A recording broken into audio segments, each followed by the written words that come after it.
சில நேரங்களிலே தேவனுடைய ஊழியர்கள் கூட பிசாசுக்கு இடம் கொடுத்து விடுகிறார்கள். சாதாரணமான பிசாசு அல்ல, பயங்கரமான பிசாசுகள்.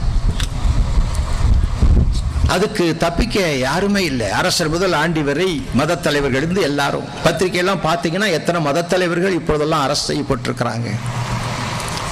மெட்ராஸில் எனக்கு கூட கொஞ்சம் பயம் வெளியே போகிறதுக்கு. இந்த ட்ரெஸ்ஸை பார்த்து பிடிச்சிட்டு போயிட்டா என்ன பண்ணுறது? ஏன்னா பலவிதமான செய்திகள், கிறிஸ்தவர்கள் உட்பட. நான் ஒரு தனியாக பெருமையாக ஒன்றும் சொல்ல மாட்டேன், நல்லவங்க இருக்கிறாங்க. ஆனால் அதே நேரத்தில் பிசாசுக்கு ஒப்பு கொடுத்தவர்களும் இருக்கிறார். சுனாமி வந்தாலும் வந்தது. எத்தனை கிறிஸ்தவ ஸ்தாபன தலைவர்கள் பொருள் வாங்கி தங்களுக்கென்று வைத்துக் கொண்டார். ஏதோ கொஞ்சம் தொட்டுக்கோ தொடச்சுக்கோன்னு பேர் காமிக்கிறதுக்கு. இவையெல்லாம் பிசாசின் வேலை. இதுதான் நல்ல சான்ஸ், ஒரு அடி அடிச்சுக்கோ. பிசாசு வருவான், ஆலோசனை கமிட்டியில வந்து சொல்லுவான். அந்த காலத்துல மிஷனரிகள் தொலைநோக்குடன் பெரிய இடங்களெல்லாம் வாங்கி போட்டாங்க. அவங்க என்னன்னா பிற்காலத்தில் இந்தியாவே கிறிஸ்தவ நாடா மாறிடும், அதுக்கெல்லாம் உங்களுக்கு வேணும்னு சொல்லி ஏராளமான இடங்களை வாங்கி போட்டாங்க. பிசாசு இவ்வளவு இடம் இதுக்கு கொஞ்சம் வித்துருன்னு லீஸ் கோடு, சபைக்கு பணம் வேணும்ல. எத்தனை குறுகிய நோக்கத்தோடு மக்களை பிசாசரவன் பயன்படுத்துகிறான். கிறிஸ்தவத்தை ஒழிக்க வேண்டும். தொடர்ந்து ஓடிக்கொண்டிருந்தான். கடைசியில பரிசேயர் வேதபாரகரிடத்திலே சென்று சொல்லி பார்த்தான், நடையில கடைசியில இயேசுவின் வட்டாரத்துக்குள்ளே நுழைஞ்சான். 12 சீசர்களை வைத்திருக்கிறாரே, ஒரு சீசனுக்குள் பிசாசு புகுந்தான் என்று வேதம் சொல்லுகிறது. தாவீதை ஏவி விட்ட பிசாசு யூதாஸ் காரியத்துக்குள்ளே புகுந்து கொண்டது. யூதாஸ் நல்லவன் தான், பிசாசு புகுந்துருச்சே. நல்லவங்க தான், பிசாசு உள்ள நுழைஞ்சிட்டா அப்புறம் கதையே வேற. இயேசு கிறிஸ்து காட்டி கொடுக்கப்பட வேண்டும், அது தேவனுடைய திட்டம். அவர் இந்த உலகத்தில் வந்து பாடுபட வேண்டும், அது தேவனுடைய திட்டம். அவரை உபத்திரவத்துக்குள் ஆக்க வேண்டும், அது தேவனுடைய திட்டம். இதற்காகவே அவர் வந்தேன் என்று சொன்னார். பல முறை தன் தீசனிடத்தில் மனுஷகுமாரன் இவ்விதமாய் பாடுபடவும் மரிக்கவும் வேண்டியது அவசியமாய் இருக்கிறது என்று சொன்னார். மனுஷகுமாரனை சிலுவையில் அடிப்பார்கள், அவர் 3ஆம் நாளிலே உயிர் தெழுந்திருப்பார் என்று சொன்னார். எருசலேமிலே தனக்கு ஒரு ஆபத்து இருக்கிறது என்று தெரிந்தும் கழுதையின் மீது ஏறி பவனியாய் வந்தவர், எதிராளியின் கூட்டத்துக்குள்ளே துணிகரமாய் நுழைந்தவர். சீசர்கள் பயந்து கொண்டு பின்னாலே சென்றார்கள். விபரீதங்களை சகித்தவர் என்ற புத்தகத்திலே இயேசு கிறிஸ்துவின் கடைசி 8 நாள் சரித்திரத்தை வரலாற்றுடன் தகுந்த ஆதாரங்களோடு எழுதியிருக்கிறேன். உங்கள் தியானத்துக்கு மட்டுமல்ல, லெந்து கால தியானத்துக்கும் பிரயோஜனமாயிருக்கும். பழைய ஏற்பாட்டின் 7 விதமான பலிகள் எப்படி சிலுவையில் 7 விதமான வார்த்தைகளாக வெளிவந்தது என்பதையும் எழுதியிருக்கிறேன். 7 பலிகளையும் இயேசு கிறிஸ்து முடித்து வைத்து முடிந்தது என்று சொன்னார். ஒரே பலியினால் ஒரே பலியினால் ஒரே பலியினால் என்று 5 முறை எபிரேய நிருபத்திலே நான் வாசித்த போது, இத்தனை பலிகளுக்கும் இந்த ஒரு பலி முடிவானால் அந்த பலிகளுக்கும் இதுக்கும் சம்பந்தம் இருக்கிறதா என்று தேடி பார்த்தேன். 7 பலிகளும் நடந்த நேரத்தில் 7 வார்த்தைகளை சிலுவையிலே சொன்னார். அதுக்கு நல்ல தொடர்பு இருக்கிறது. இயேசு கிறிஸ்துவின் மாம்சம் பிற்கப்பட வேண்டும், அவருடைய ரத்தம் சிந்தப்பட வேண்டும். நான் ரிக்வேதத்தை படித்துக் கொண்டிருக்கும் போது அதில் சில குறிப்புகளை பார்த்தேன். சாமவேதத்தின் தாண்டிய மகாபிராமணத்திலே ஒரு ஸ்லோகம் இப்படியா சொல்லுகிறது: பிரஜாபதிர் தேவப்பியோகம் ஆத்மானம் யஜ்யம் கிருதுவா பிராயச்சித்தர்.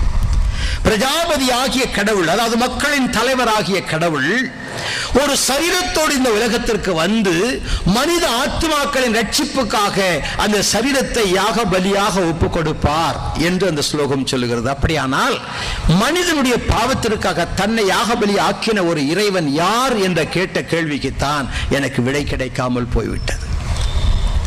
சமஸ்கிருத வேதங்களில் தெளிவாக சொல்கிறது. இயேசு கிறிஸ்துவை பற்றி சூசகமாக சொல்லப்பட்ட சில காரியங்கள். குமாரி கர்ப்ப சம்பவ, அவர் ஒரு கன்னியின் கருவிலே பிறப்பார், ஐதிரிய பிராமணத்தில் சொல்லப்பட்டிருக்கிறது. அவர் மற்ற மனுஷனிலிருந்து வித்தியாசப்படுத்தப்படுவார், தாண்டிய மகாபிராமணத்தில் சொல்லப்பட்டிருக்கிறது. அவர் தலையிலே பலுசு என்ற காட்டு முள்செடி சுற்றி வைக்கப்பட்டிருக்கும், ஐதிரிய பிராமணம் மறுபடியும் சொல்லுகிறது. சத்பதா பிராமணம் சொல்லுகிறது அவர் உடலில் இருந்து ரத்தம் வடிந்து கொண்டிருக்கும். ரிக்வேதம் சொல்லுகிறது, அவர் எடுத்துக்கொண்ட பாரத்தை வைத்து விட்டு திரும்ப மாட்டார், அதை முன்னோக்கி போவார். அவருடைய உடல்கள் அது தாறு தாராக பீக்கப்படுவதை பற்றி ரிக்வேதம் சொல்லுகிறது. அவர் தன் உயிரை தானாக கொடுப்பார், அவர் தானாக எடுப்பார். யோவான் சுவிசேஷத்தில் இயேசு சொல்லும் போது அப்படித்தான் சொன்னார், ஒருவனும் என்னிடத்திலிருந்து என் உயிரை எடுத்துக் கொள்ள முடியாது, நானே அதை கொடுக்கிறேன், அதை கொடுக்க எனக்கு அதிகாரம் உண்டு, திரும்ப எடுக்க எனக்கு அதிகாரம் உண்டு என்று சொன்னவர் கர்த்தராகிய இயேசு கிறிஸ்து. இயேசு தெய்வமானால் மனிதன் உயிரை எடுக்க முடியாதுங்க, அவர் கொடுத்தாதான் உண்டு. சிலுவையில் அறையப்பட்டதனால் அவர் மரிக்கவில்லை. சிலுவையில் அறையப்பட்டவர்கள் எல்லாம் அடித்து நொறுக்கப்பட்டு தான் மரிக்க வைக்கப்பட்டார்கள். இயேசு ஏற்கனவே மரித்திருத்ததை கண்டு ஆச்சரியப்பட்டார் என்று வேதம் சொல்கிறது. அவர் தன் உயிரை கொடுத்தார். அவர் எலும்புகள் முறிக்கப்படுவதில்லை என்பது ரிக்வேதத்தில் சொல்லப்பட்டிருக்கிறது. இந்த ரிக்வேத பகுதியெல்லாம் படிச்சு பார்த்தீங்கன்னா புருஷ சூக்தம் என்ற ஒரு பகுதி உண்டு. இதெல்லாம் நான் படிச்சு பார்த்தபோது ஆச்சரியப்பட்டேன், இப்படி ஒரு தேவன் எங்கே இருக்கிறார்? ஓடி ஓடி ஓடி ஓடி உட்கலந்த சோதியை நாடி நாடி நாடி நாடி நாட்கழிந்து போயினே, தேடி தேடி தேடி தேடி தேடுகின்ற மாந்தர்கள் கோடி கோடி கோடி கோடி கோடி கோடியே என்று எழுதப்பட்டது போல கோடிக்கணக்கான மக்களில் நான் ஒருவனாக தேடி அலைந்த நாட்கள் உண்டு. என் இளமை பருவத்திலே மற்ற இளைஞர்களைப் போல நான் வேறு எந்த களியாட்டத்திலும் கலந்து கொண்டதில்லை. தெய்வமே, என்னை எப்படியாயிலும் உமது முகத்தை எனக்கு காட்டு, உன்னை எனக்கு காட்டையா, காட்டாதே போனார் உயிர் வாழ மாட்டேனையா என்று பாடல்களெல்லாம் எழுதி அந்த நாட்களில் திருத்தலங்களிலே பாடினவன் நான். என் வாழ்க்கையிலே நான் கேட்ட கேள்விகளுக்கு பதில் கிடைக்காதனாலே, அவர்கள் என்னை நாத்திகன் என்று குற்றம் சாட்டினபடியினாலே நான் கடவுளே இல்லை, மதமே இல்லை என்று நாஸ்திகனாக மாறினேன். அந்த நிலையில் மனம் போன போக்கில் நான் வாழ ஆரம்பித்தேன். இவ்வளவு நாளும் பக்தியாய் இருந்தவே இந்த இறைவன் எனக்கு தன்னை வெளிப்படுத்தவில்லையே என்று நான் ஏமாந்து விட்டேன் என்று சொல்லி உலக பிரகாரமாக வாழ்வதுதான் வாழ்க்கை என்று நாசங்களை நான் தேடி சென்றேன். அதனுடைய வீழ்ச்சி வியாதியை கொடுத்தது, கடன் தொல்லையை கொடுத்தது, முடிவிலே மரணத்தை சந்திக்க வைத்தது. தற்கொலை செய்து கொள்ள போனேன். என் நண்பர் ஒருத்தர் கேட்ட, தூக்கு போட்டு தொங்குறது எப்படின்னு கேட்டேன். சொன்னார், டே அந்த மாதிரி காரியம் செஞ்சிடாத, அந்த முடிச்சு சரியா இல்லைன்னா அறகுறையாக தொங்குவேன்னார். அதை நினச்சி பார்த்தா எனக்கே பயமாக இருந்தது. விஷம் குடிச்சா எப்படின்னு கேட்டேன். குடிக்கலாம், ஆனால் வாந்தி பண்ணுவேன், யாராவது ஆஸ்பத்திரி கொண்டு போய் புழக்க வச்சுட்டா கண்ணு காது போயிடும் அப்படின்னாரு. அதுவும் வேண்டாம். ட்ரெயினில் வீட்டுக்கு போயிட்டு இருந்தேன், யோசனை வந்துச்சு, ட்ரெயின் வந்து இதை குதிச்சிடலாம். எலக்ட்ரிக் ட்ரெயின் தான் மெட்ராஸ் நிறைய ஓடுத, குதிச்சுட்டோம் ஒரே அடி செத்துருவோம். வாசல்கிட்ட வந்தான் குதிக்கிறதுக்கு, மெதுவாக போச்சு ட்ரெயின். அப்போ குதிச்சா கால் தான் உடையும். ஒருத்தர்கிட்ட கேட்டேன், ஏங்க ட்ரெயின் மெதுவாக போகுது? அங்கே பாலம் ரிப்பேர் சார், அது முடிஞ்சோட தான் ஸ்பீடாக போகுனார். சரி, அது வரைக்கும் காத்திருப்போம். வாசலே நின்றுட்டு இருந்தேன். திடீரென்று ஒலிப்பெருக்கில் ஒரு சத்தம், யாரோ பேசுகிறாங்க, பாவங்களை மறைக்கிறவன் வாழ்வடைய மாட்டான். அவ்வளோதான் கேட்டேன். சாப்பிட்ற நேரத்தில் இப்படி ஒரு வசனம் நான் படித்தது இல்லையே, எந்த விதத்துலையும் படித்தது இல்லையே. கடைசியில் அடுத்த ஸ்டேஷனில் இறங்கி அந்த ரயில்வே லைன் ஓரமாக நடந்து வந்து, அது என்ன கூட்டம்னு பார்த்தா கிறிஸ்தவ கூட்டம். இந்த மாதிரி ஒரு கூட்டம் லைட்டெல்லாம் போட்டிருந்தது. நான் பக்கத்தில் போக விரும்பலை. ஏன்னா எனக்கு சொல்லி கொடுத்தவங்கெல்லாம் இந்த கிறிஸ்தவ மார்க்கம் வெள்ளைக்கார மார்க்கம், இது கீழ்ச்சாதிகளின் மார்க்கம் அப்படின்னு சொல்லி கொடுத்துருந்தாங்க. நம்ம நாட்டில் இத்தனை மார்க்கம் இருக்கும்போது இது எதுக்கு +1? வெள்ளைக்கார மார்க்கம் நமக்கு எதுக்கு, கீழ்ச்சாதிகள் மார்க்கம் நமக்கு எதுக்கு? இந்த ஒரு திமிரில் நான் பக்கத்தில் போகாமல் ஒரு மரத்துக்கடியில் நின்றுட்டு இருந்தேன், இருட்டான இடத்துல. வருஷகம் ஒன்றவர் சும்மா அப்படி கையை காமிச்சார். வாலிபனே, ஏன் மரணத்தை நோக்கி ஓடிக்கொண்டு இருக்கிறாயினார். எனக்கு தூக்கி வாரி போட்டுச்சு. நிஜமாக தான் சொல்கிறாரா, இல்லை அவர் சொல்கிறதுக்கும் நான் வந்து நிற்கிறதுக்கும் இது ஒரு கோயின்சிடென்ஸா, தற்செயலாக ஏற்பட்டதா, இல்லை ஆண்டவர் என்கிட்ட பேசுகிறாரா, என் மனசு அவருக்கு எப்படி தெரியும்? இப்படி யோசிக்கும் போது அவர் பாவத்தை பற்றி சொன்னார். எனக்கு நல்லா தெரியும் பாவத்தை பற்றி. பாவபால் நரகாதி மாஸ்து என்பது சமஸ்கிருதம், பாவத்தின் சம்பளம் மரணம்ன்றது பைபிள். ஆனால் சமஸ்கிருதத்தில் பாவத்தின் சம்பளம் மரணம் இல்லை, நரகம்னே சொல்லுது. அப்போ இந்த பாவத்தை குறித்து நான் அறிந்திருக்கிறேன். பாவத்திலிருந்து விடுதலை பெறும் மார்க்கம் எனக்கு தெரியாது. நான் நினைத்த பிரஜாபதி யார் எனக்கு விளக்கம் இல்லை. அந்த பிரஜாபதிக்கு குறிப்புகள் அடங்கிய ஒரு தெய்வம் எனக்கு வெளிப்படவில்லை. அன்றைக்கு அவர் சொல்லும்போது பாவத்தை பற்றி சொன்னவர் பாவ நிவாரணமாக இயேசு கிறிஸ்துவை பற்றி சொல்ல ஆரம்பித்தார். அவர் சொல்லிக்கொண்டே வருகையில் சொன்னார், அவர் பாவம் இல்லாதவர், அவர் பாவம் செய்யாதவர், பாவம் அறியாதவர், உனக்காக அவர் பாவம் ஆனார், உன் பாவத்தை தன் மீது ஏற்றுக்கொண்டு உனக்காக தன் ஜீவனை கொடுத்தார். அவருடைய தலையிலே முள்முடி சூட்டப்பட்டது. அவர் சிலுவை மரத்திலே ஆணிகளால் அடிக்கப்பட்டவர். உடம்பெல்லாம் ரத்தம் வடிந்தது, முதுகெல்லாம் ரத்தம் வடிந்தது என்று சொல்ல சொல்ல இவர் இயேசுவை சொல்லுகிறாரா, இந்த ரிக்வேதத்தின் பிரஜாபதியை சொல்லுகிறாரா என்று எனக்கு ஒரு சந்தேகம் எழுந்தது. அவர் கூட்டத்தின் முடிவிலே சொன்னார், இந்த இயேசு யாருக்கு வேண்டும்? 1967 வருஷம் மே மாதம் 14ஆம் தேதி இரவு 8:30 மணிக்கு இந்த இயேசு யாருக்கு வேண்டும் என்று அவர் கேட்டார். ஒரே ஓட்டமாக ஓடினேன், மேடைக்கே போயிட்டேன். ஏன் தெரியுமா? ஒரு இயேசு தான் இருப்பாரு, நமக்கு முன்னால வேற எவனா தூக்கிட்டு போயிட்டா என்ன பண்றது? ஓடுன பைத்தியக்கார மாதிரி மேடை அவர் போய் கையை பிடிச்சிட்டு எனக்கு அந்த இயேசுவை கொடுங்க. அவர் நினைச்சாரு ஏதோ குடியாரம் போல் இருக்குது, பைத்தியக்காரம் போல் இருக்கு. நான் கண்ணீர் வெடிக்கிறேன், எனக்கு இயேசு வேணும். என்னை தனியாக ஒரு பக்கம் கூட்டிட்டு போனார் ஒருத்தர். அவர் நல்லா பைபிள் படித்தவர், தியோசபி எல்லா தியாலஜி மெத்தடில் பேச ஆரம்பித்தார். எனக்கு அதெல்லாம் தெரியாதுங்கன்னு சொல்லி நான் எங்கள் ஃபிலாசபி படிப்பார். தியாலஜி ஃபிலாசபி 2-3 மணி நேரம் பேசிச்சு, ஒரு முடிவும் வரல. கடைசியில் சொன்னார், நீங்கள் நிறைய வேதம் படிச்சிருக்கீங்க, உங்கள் வேதம் எனக்கு தெரியாது, என் வேதம் உனக்கு தெரியாது, இந்தாங்க அந்த பைபிள் கையில் கொண்டுட்டு போங்க, படிங்க, படித்து பார்த்துட்டு உங்களுக்கே சம்மதமானா திருப்பி வாங்கினார். எனக்கு சம்மதம் இல்லைன்னா இந்த பைபிளை என்ன பண்ணுறதுன்னு கேட்டேன்.